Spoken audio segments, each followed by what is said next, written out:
Everyone, thought it was time for a quick little short. I fabricated the inner rocker here section. I'm just fettling around with it, making sure all the alignment's correct. Just to give you a little idea here,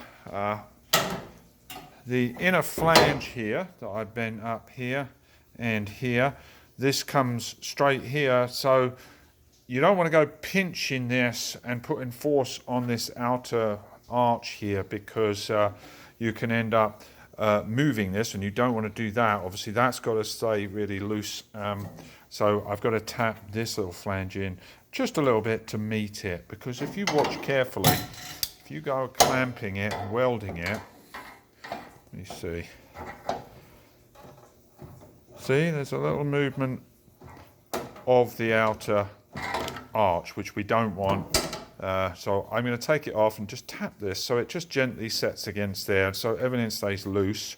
The triangular piece intersects with it very nicely. I've cut it on the join there of the 4-inch extension piece, and we're going to double back it just like.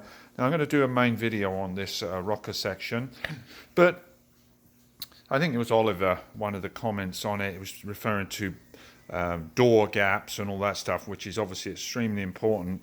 And these rear quarters, when they're taken off and then reset, we cannot be on the rotisserie. We've got to allow the car to sit very loose, so to speak, on the ground as if it was sitting on its wheels. These are temporary at the moment, but I'll show you what I've come up with over here.